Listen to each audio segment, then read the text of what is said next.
Yan guys, ito na naman tayo guys. Masaya tayo ngayon kasi magtatag na tayo.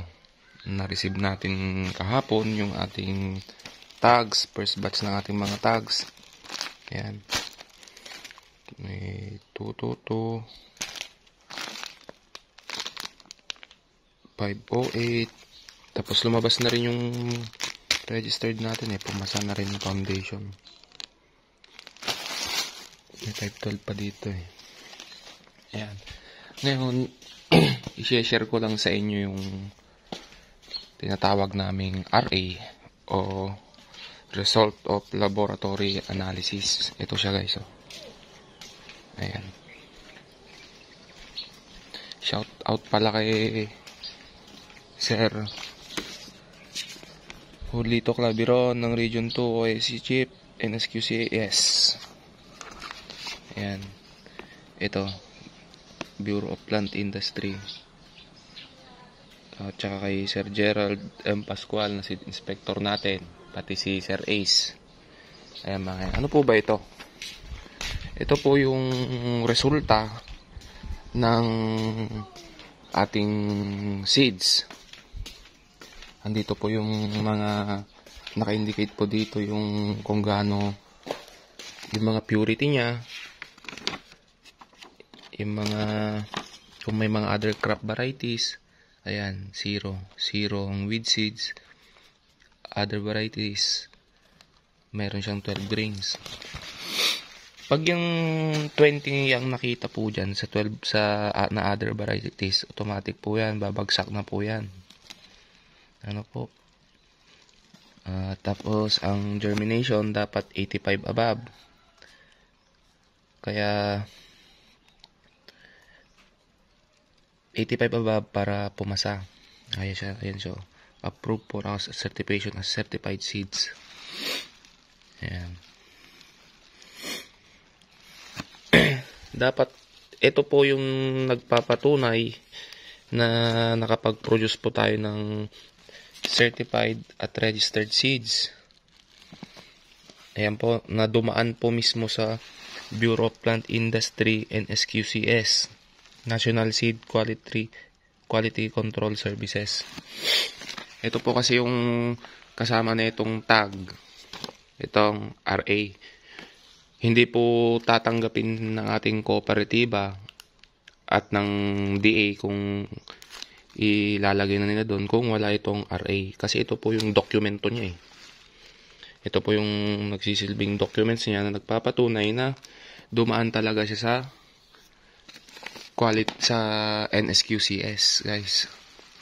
Sila ang nagsasample ng mga seeds natin. Ayan po. Unlike po kasi sa iba, kaya mag-ingat-ingat po tayo yung mga nabibili natin dyan sa online. Ang mahal-mahal. May nakita ako doon, 20 kilos lang. 3,500, 4,000. Hindi ko nababanggitin yung mga variety na yon. Pero mag-ingat po kayo doon. Meron po yung nakabili doon. Peke naman pala. Sabing ganyan. Ang ganda-ganda sa picture.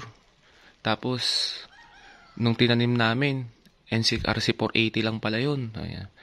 Meron din guys, dyan sa Visayas at Mindanao ba yun? Kung di ako nagkakamali. Pinagtabi niya yung nabili nila online. 3 yun Pangatlo yung 436. Parehas na parehas sila. Tawang-tawa siya. Binanatan niya nga sa Facebook yung mga nagbenta sa kanya Kaya mag-iingat po tayo sa pagbili ng binhi. Maging mabusisi po tayo. Kasi sila po, hindi ko naman po nila lahat.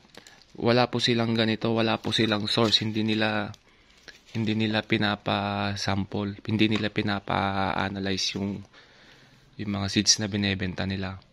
Sasabihin nila doon, foundation siya, registered siya. Wala naman po silang RA na may pakita. Ito po ang nagpapatunay na registered o certified seeds. Yung binhi mo, kung na-certifyan po siya ng NSQCS. Ayan po, National Seed Quality Control. Kasi ang mahirap po doon, hindi po nakita ng mga seed inspector yung standing crop. Baka mamaya po may tinamaan pala siya ng sakit, tungro virus, tapos inano pa siya, ginawa pa siyang binhi. yun pong mahirap. Pwede pong mamana yung sakit. Kaya mag-iingat po tayo dyan sa mga online na yan. Madami pong napepeke dyan. Minsan po, ang gaganda po ng mga picture. Yung pala, picture po ng mga hybrid. Pagdating sa inyo, ay, parang ano to parang 480 to parang 436 to parang 222 to. Ganun po sila. Ayun, imbis na makabili ka ng siguro 1,800 na 1,800 na 40 kilos, kasi yun na lang tumatakbong presyo ng bini. Bumili ka pa ng 3,500 na 20 kilos na nakita mo lang sa online. Ayan, yun po. Kaya mag-iingat po tayo doon. Marami pong peke doon. Hindi naman po sa sinasabi kong peke, pero pagdating po kasi sa inyo, iba na po yung magiging itsura niya kaysa sa picture na nakikita niya. Busisihin nyo rin po yung mga nagbebenta. Kasi minsan, yung mga nagtitinda dyan, tignan nyo yung mga Facebook account nila. Ayan. Sinasabi nila na foundation to, registered to. Ito ang magbibigay ng pruweba na foundation siya o registered siya kung may ganito silang may pakita. Kasi sasabihin nila, breeder kami, nag-breed sila. Kung di pa ako nagkakamali, konti lang po ang breeding station dito sa Pilipinas. Example po niyan, yung Pilrice at saka Erie.